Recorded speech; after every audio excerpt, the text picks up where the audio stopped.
இன்றைக்கி மோர் குழம்பு வைக்க போகிறோம் லோட்டஸ் கிச்சனில். அதனால் ஒரு ஸ்பூனு துவரம் பருப்பு சும்மா சின்ன ஸ்பூனால் போட்டால் போதும்.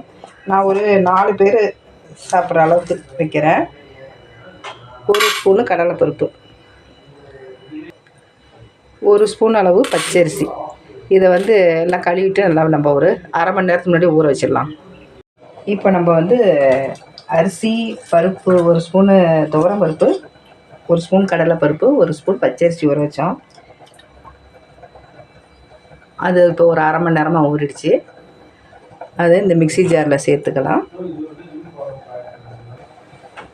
கொஞ்சம் தேங்காய், ஒரு 3-4 பத்தம் இருக்கும் தேங்காய், அதை பொடியாக கட் பண்ணி போட்டிருக்கேன். அதையும்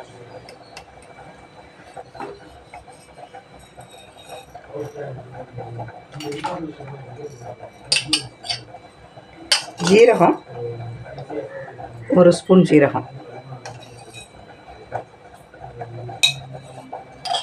இது எல்லாத்தையும் நம்ம இப்போ அரைச்சி எடுத்துகிட்டு வந்துடலாம்.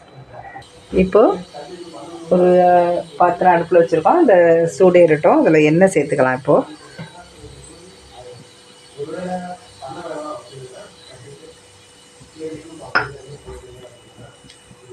எண்ணெய் சேர்த்துக்கிட்டு நான்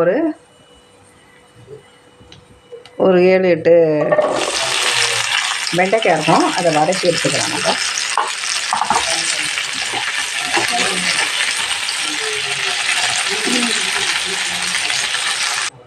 இப்போ வெண்டைக்காவை நம்ம நல்லா வதக்கிட்டோம். எடுத்து வேறு ஒரு தட்டில் மாற்றிட்டோம்.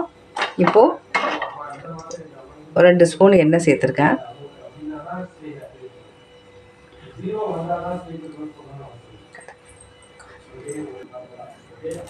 கடுகு,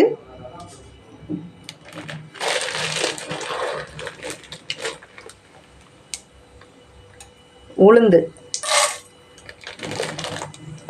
கடுகு நல்லா பொரிஞ்சிடுச்சு. இப்போது ஒரு 10-15 சின்ன வெங்காயம்,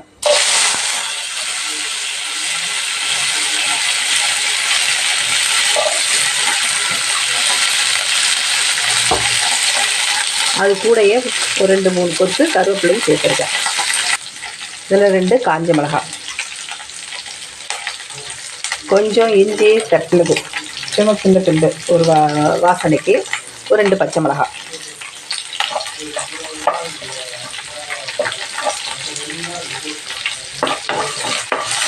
இது எல்லாத்தையும் சேர்த்து நல்லா நம்ம கொஞ்சம் நேரம் வதக்கி விடலாம். இதில் கொஞ்சமாக ஒரு அரை ஸ்பூனு, சின்ன ஸ்பூனால் அரை ஸ்பூன் மஞ்சள் பொடி,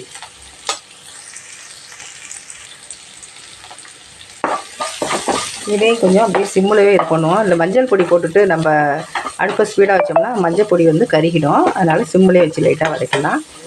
அடுத்தது நம்ம அரைச்சி வச்ச தேங்காய், அந்த பருப்பெல்லாம் ஊற வச்சு அரைச்சோம்னா அதையும் இதெல்லாம் நம்ம கலந்துக்கலாம். கலந்துக்கிட்டு கொஞ்சம் தண்ணி சேர்த்து கலந்துக்கலாம். நம்ம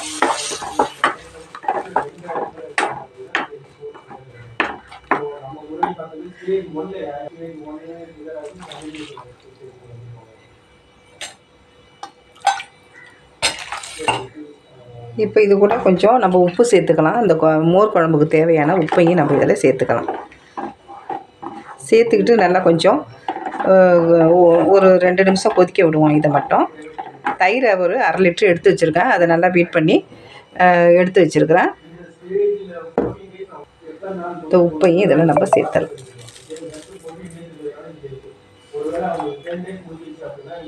இது நல்லா இப்போது நல்லா கொதித்து வரட்டும்.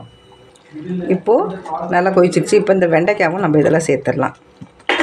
சேர்த்துக்கிட்டு ரொம்ப கெட்டியாக இருக்கிற மாதிரி இருந்துச்சுன்னா கொஞ்சம் நம்ம தண்ணி சேர்த்துக்கலாம். இந்த அரிசி மாவு, பருப்பு இதெல்லாம் அரைச்சி சேர்க்குறோம் இல்லையா, அதனால் கொஞ்சம் கெட்டியாகும். அந்த டயத்தில் ரொம்ப கெட்டியாக இருந்தால் கொஞ்சம் தண்ணி கூட சேர்த்துக்கலாம், ஒன்றும் பிரச்சனை இல்லை.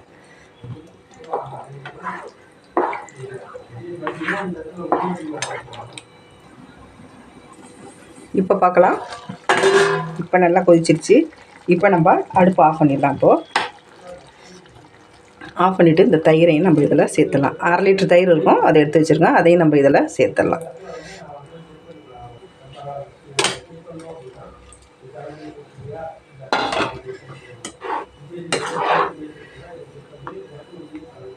நல்லா கொதிச்சிட்டு இருக்கும்போதே நம்ம இந்த தயிரை சேர்த்து அப்படியே அடுப்பு ஆஃப் பண்ணிடணும்.